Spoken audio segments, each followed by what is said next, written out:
Hey guys, welcome back to Let's Build the Ultimate Zelda Coaster. Look, I didn't make you guys wait a couple months for a new episode. I'm doing better. Anyways, the first thing I did today is I changed the color of the coaster. I wasn't really digging the orange and green that it started as. It just didn't really give me a Zelda vibe, so I changed it to blue and gray for now. I'm not sure if I'm going to keep it as that color, but I just thought that was a better color for now. So it would blend in better with the environment and the castle, because, yeah, orange did not blend in with anything very well. It was pretty much standing out pretty badly. Anyway, so in this episode, we are going to get quite a bit done. I got a wide variety of things done. I started off by working with the coaster a bit more. I wanted to give the train a bit more time to circle around and slow down, and I wanted to give myself a bit more space to build a cooler looking temple entrance, because I want the temple entrance to have some sort of character to it. I'm not sure if I'm going to make it look really cave-like and have really like tons of stalactites and stuff, or if I'm going to make it more based off of the Shadow Temple or like kind of like a Colossus type feel, because the Adventure Pack has a lot of interesting statues and stuff that I could add to really make it look like a kind of more like Indiana Jones type temple entrance. Not saying that Zelda's related to Indiana Jones at all, but just a little bit more grandiose looking. Now in this episode, I was kind of all over the place with what I was working on. I started off by working on the coaster, and then I moved to working on the environment and doing lots of terrain stuff. Then I worked more on the outside of the castle, then the inside of the castle, then the village. I go all over the place. Now right here, I had to make a cut to something that I built off camera on accident. I thought I was recording. I used the land terraforming tools to make a skull, kind of like the ones you would see in Breath of the Wild where the Bokoblins are there guarding it. I'm going to probably put some wooden towers around it as well, but I thought it looked really cool. I'm kind of upset I didn't get the process recorded, but it's okay. I didn't want to have to redo it all just to get it recorded, so you guys are just going to have to miss out on me building that, I guess, but it's okay. Now, the next thing I built was a stone talus from Breath of the Wild, and I'm pretty sure I'm pronouncing that right.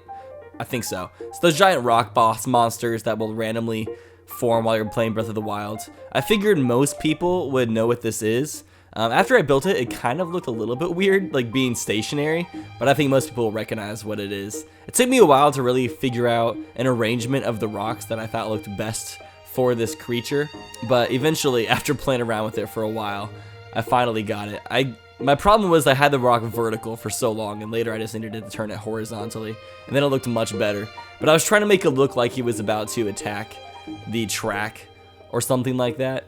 I don't know exactly what he's doing, but all I know is that I'm naming him Freddy, and he is going to be my cute little pet rock talus, and he's going to be a good boy.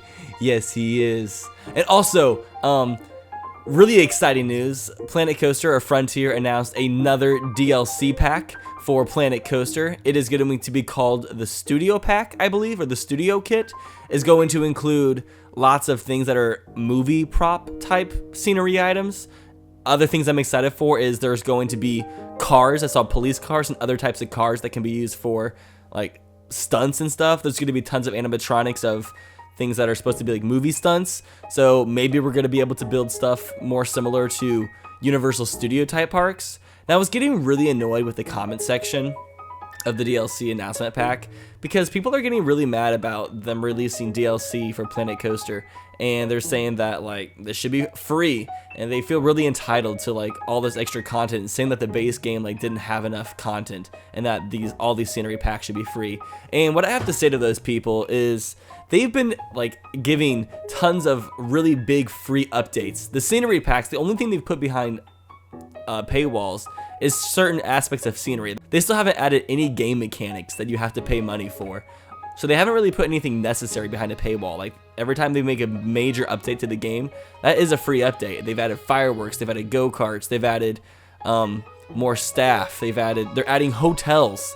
That's coming in the new update for free. They're adding hotels. I'm really interested to see how that's going to work. It's going to be very interesting for sure. They're also for free adding a lot of glass pieces, which there's not really very many glass textures in the game right now, so that's gonna be freaking awesome. Like making giant glass buildings, that's beautiful. I just like want to make a giant glass mall or something. Another free update they added was the benches. That was another great free update. Like benches and picnic tables, that was an astounding update. And then they gave people like the movie screens. That was pretty awesome.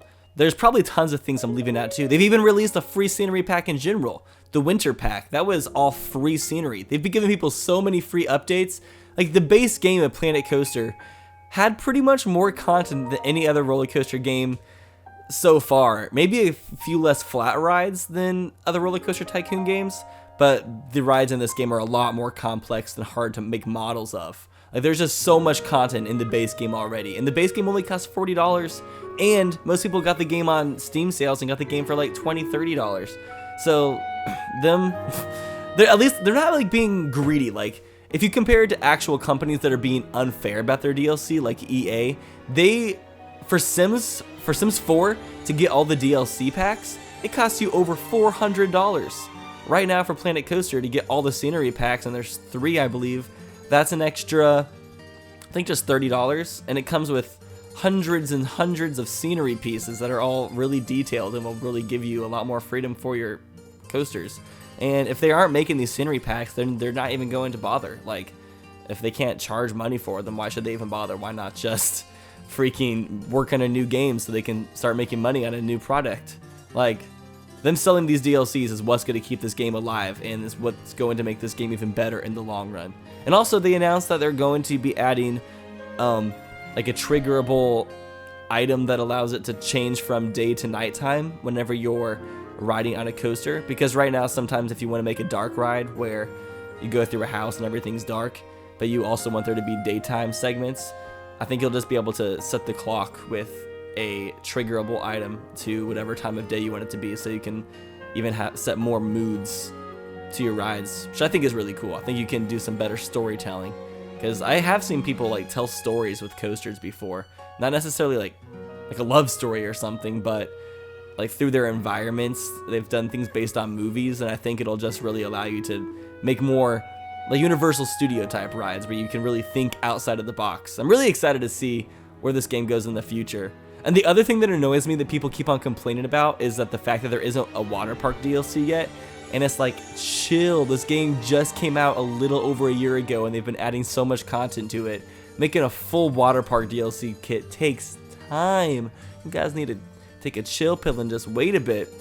I mean, there's already so much you can do with the base game. If you're doing like, if you play the game how I play, you don't even need the water park kit. Just like keep on pushing yourself with the items you already have, and then later you can just wait for the water park kit to come out. I've seen people take the 2 pieces and literally make water parks not functioning, but they have been like in their park aesthetically. I guess I should talk about what I'm doing a bit on this castle. I haven't really been talking about what I'm building. I did quite a bit of outdoor work on the back of the castle. Like, I'm mostly just going to be working on the castle in bits. I don't want to do it all at one time, because doing that much architectural detail gets a little bit stale for me, so I have to split it up a little bit. But I added some larger towers, I added some extra windows, and I made like a roof that covers the section where the coaster comes out of the back of the castle. I think it looks really cool. It's starting to look really clean, and just the more I work on it, the better it's looking. That's just kind of the cool thing about it, is you can put a lot of just details into it and just keep on adding more details, and it just looks better and better and better. And I just love polishing it to that extreme. And then I started working on the inside of the castle again. I tried to add some larger like bracing boards to hold the ceiling up. I thought just adding a little bit of texture to the roof would make it look that much more realistic, because having it just be one big just like flat ceiling just looks kind of weird. I'll probably end up adding some diagonal joists as well that hold up the diagonal section of the roof. I think that would look a lot more realistic and would just look a lot more cool when you look up at the ceiling. Then added chandeliers. It was pretty difficult to light up this room, because first off, since I added that big section of land in the room above so I could build that small Breath of the Wild theme section, doing that pretty much cast a gigantic shadow across this whole entire room. So even during the daytime, this room is pretty dark now. So I'm gonna have to do a lot of lighting work just to illuminate the room. I had to add a ton of torches, but it's okay, because adding all these torches just gives the room that much more detail, because a real life castle would have this much lighting, I would assume, back in the medieval days. They probably wouldn't keep all the torches lit at all times, but whenever the room's being used, I'm sure they would have tons of torches all over the place, so the room is nice, bright, and vibrant, because you don't want it to be too moody. Sometimes I wish you could change the diffusion of the light that is emitted from these light sources so that it will like travel a bit further, so you don't need to have as many light sources. But fortunately, I guess there's enough like spotlight type stuff to where I can just like hide lights behind certain wall pieces to illuminate the space. I've played some like colored lights up in the ceiling as well, just to give it a bit more ambience. But like I said, I got the lighting started, but I definitely didn't get it finished because it's still pretty dark in this place, especially the ground, like the flooring. It's gonna be a bit difficult. So I spent a lot of my time copying and pasting torches. One of the most fun pastimes, let me tell you. While I was building this, I was watching a lot of John Oliver specials. I've been enjoying John Oliver a lot lately. I just like the way he covers a lot of topics, and he informs people about how stupid our society has been. It is kind of weird, like how many things our society used to like kind of take as like the truth, just because that's what media like told us was the truth. But now we're just like, yo, why was everybody believing that shit? I guess a better example of a show that does that is Adam Ruins Everything. I really like that show. Just like the production value is really good. It's really clever, the way they use their environments and the way they tell stories and like have cool transitions. And he has lots of just cool, interesting facts. He informs society in a lot of just interesting things that really kind of make you go, This College Humor in general has been making some pretty good content. They've always made pretty good content though. Pretty proud of College Humor. I don't think they're as good right now as they used to be. I'm not like as big of a fan of some of their stuff, but they still make some pretty good videos every now and then. So another idea I have is I really want to make the Master Sword room that they have in Wind Waker in this castle. What I want to do is I want to have a staircase that is where like the Link statue normally is. I want to have a staircase that goes down, and the guest can walk down there, and I'll have all of these stained glass paintings from the game. I can import those because you can import images. You can import video screens into this game. So I'm definitely going to involve video screens on this ride. Just, you best believe. There's a lot of like ideas I have for just like small details. Like I am so excited for some of the stuff we're about to do on this ride. I don't even think we've gotten to any of the cool stuff yet, which is like the best part. We're still just working on the basic stuff right now, but once we get to the really cool stuff, it's going to be great.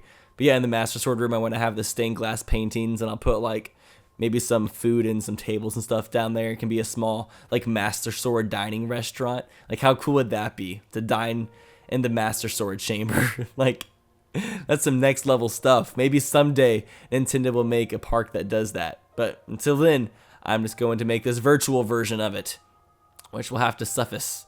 The very last thing I did this episode is I copied the giant house that I made for the station of the car ride.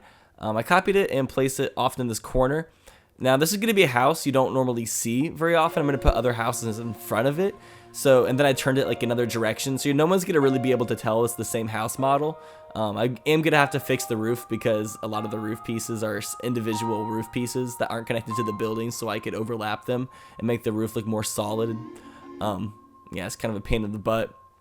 But I wanted to like start working on this village a little bit more, and I thought copying that house would be like a good first start. I really want to put like a medieval type restaurant in that space.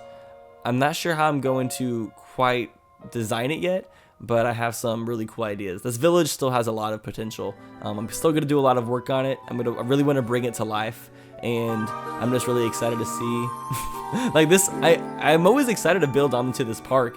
I go through like my phases where I don't do as much, but I'm always excited. But anyways, that is all I got for you guys this episode. I hope you enjoyed it. If you did, please give the video a thumbs up, and I will see you all in the next one.